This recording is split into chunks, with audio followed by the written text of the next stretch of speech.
Assalamualaikum warahmatullahi wabarakatuh.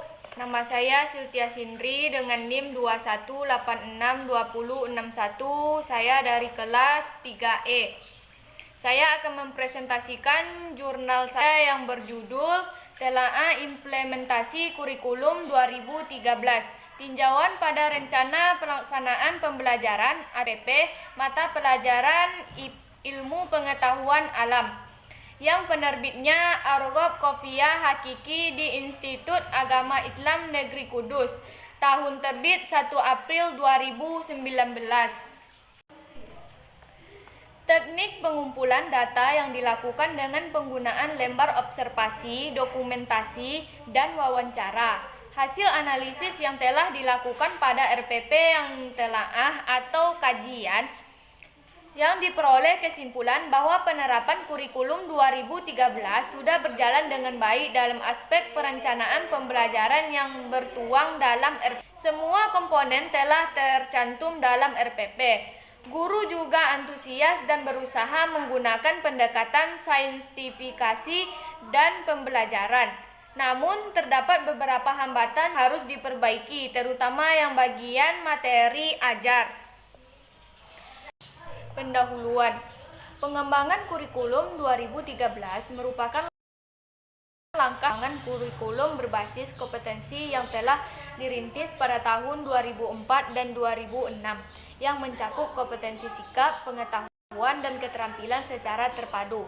Kurikulum 2013 yang telah diterapkan pemerintah memberikan implikasi yang tidak sedikit terhadap pembelajaran yang akan dilakukan oleh guru di kelas, khususnya guru IPA. Hal ini dikarenakan dalam kurikulum 2013, mata pembelajaran IPA tidak lagi dibedakan menjadi mata pelajaran fisika, biologi, dan kimia. Mata pembelajaran IPA ini disajikan dalam bentuk integrasi fisika, biologi, dan kimia. Selain itu, pembelajaran yang dilakukan oleh guru dalam kurikulum 2013 harus memiliki kriteria pendekatan saintifik sebagai ciri utama yang dari kurikulum 2013. Hal-hal tersebut menjadi tantangan bagi guru-guru mata pembelajaran IPA, karena sebelumnya mata pembelajaran IPA yang disajikan di SD tidak terintegrasi atau terpisah-pisah. Perubahan pembelajaran di kelas juga menurut guru untuk lebih kreatif dan terus berubah agar pembelajaran IPA tidak lagi dilakukan hanya dengan ceramah di kelas yang pada umumnya guru-guru dilakukan. Kurikulum 2013 merupakan kurikulum yang dikeluarkan oleh pemerintah di mana kurikulum tersebut menitikberatkan penggunaan pendekatan saintifik, penilaian autentik, serta tematik integratif dalam pembelajarannya. Pada implementasi kurikulum ini diharapkan mampu mencetak generasi Indonesia yang kritis dan kreatif sesuai dengan tuntunan perkembangan zaman sekarang ini. Berlandaskan untuk peraturan pemerintah berkaitan dengan standar proses mengisyaratkan pengembangan perencanaan pembelajaran yang kemudian dipertegas melalui peraturan Menteri Pendidikan Nasional yang antara lain mengatur tentang perencanaan proses pembelajaran yang mengisyaratkan bagi pendidik pada untuk mengembangkan perencana pelaksanaan pembelajaran, khususnya pada jenjang pendidikan dasar yang menengah jalur formal, baik untuk menerapkan sistem paket. Penelitian evaluasi implementasi kurikulum 2013 telah dilakukan di beberapa sekolah. Salah satu komponen yang terpenting dalam implementasi kurikulum 13 adalah penyusunan pelaksanaan pembelajaran yang disusun oleh guru mampu mata pelajaran. RPP merupakan rencana yang menggambarkan produk dan mengorganisasikan pembelajaran untuk mencapai satu komponen dasar. Sebuah RPP yang baik harus memenuhi komponen sebagai berikut. Yang pertama, identitas mata pembelajaran, mengandung identitas yang jelas.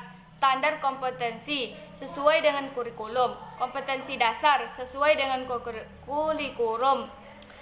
Berdasarkan uraian yang telah disebut di atas, maka penelitian di sini melakukan penelitian terhadap penerapan kurikulum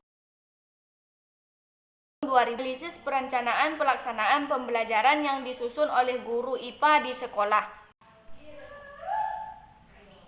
Metodologi.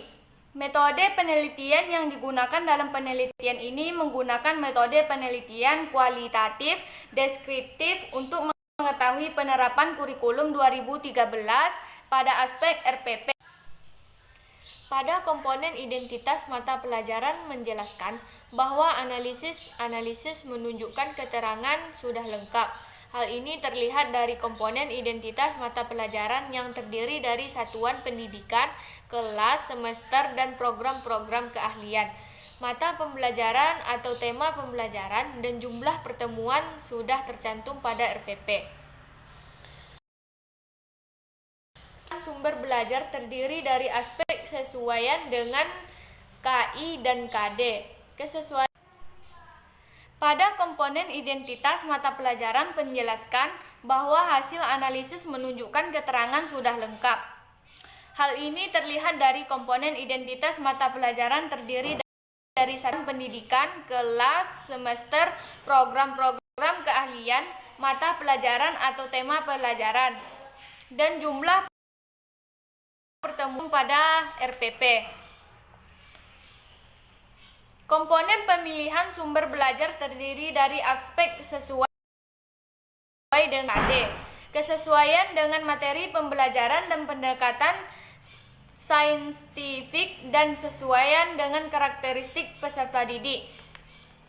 Komponen pemilihan media belajar dan sesuai dengan tujuan pembelajaran sesuai dengan materi pembelajaran dan pendekatan saintifik dan kesesuaian dengan karakteristik pendidik. Untuk aspek penyesuaian dan tujuan pembelajaran, hasil analisis menunjukkan sesuai sebagian. Hal RPP, media digunakan kertas karton, tumbuh hewan. Hal ini didasarkan masih kurang sesuai dengan tujuan pembelajaran. Untuk aspek penyesuaian dan materi pembelajaran dan saintifik, hasil analisis menunjukkan sesuai sebagian. Hal ini dapat dilihat pada media yang digunakan rasa mendukung untuk mendekatkan sains. Untuk aspek kesesuaian pengajian dengan tematika materi, hasil penelitian menunjukkan sesuai sebagian. Hal ini dapat dilihat dari tidak ada skenario untuk klarifikasi makhluk hidup secara ditonomi. Untuk aspek kesesuaian alokasi waktu dengan cakupan materi, hasil analisis menunjukkan tidak sesuai. Hal ini dikarenakan pada RPP tercantum pada alokasi waktu 3 JP. Tetapi pada kegiatan ini tidak dijabarkan secara lebih rinci untuk alokasi untuk tiap kegiatan. Komponen penelitian terdiri dari aspek kesesuaian dengan teknik dan bentuk penilaian autentik, kesesuaian dengan indikator, kesesuaian kunci jawaban dengan soal, kesesuaian pedoman panseran dan soal. Keempat aspek telah dianalisis menunjukkan sesuai keseluruhannya.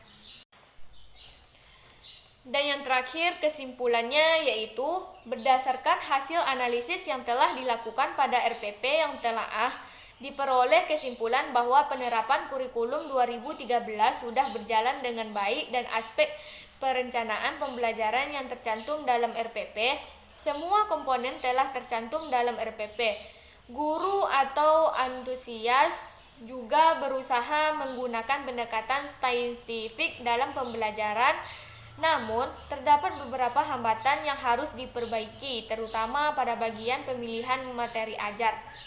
Ada komponen dari RPP yang harus diperbaiki. Pada pemilihan materi ajar, guru hendaknya dapat mengorganisasikan secara runtut sehingga dapat terjadi kebingungan pada siswa saat belajar. Kemauan-kemauan prasyarat yang harus dikuasai siswa juga harus dipertimbangkan dalam penyusunan RPP, sehingga proses pembelajaran dapat berjalan sebagai mestinya. Hanya itu yang dapat saya sampaikan. Assalamualaikum warahmatullahi wabarakatuh.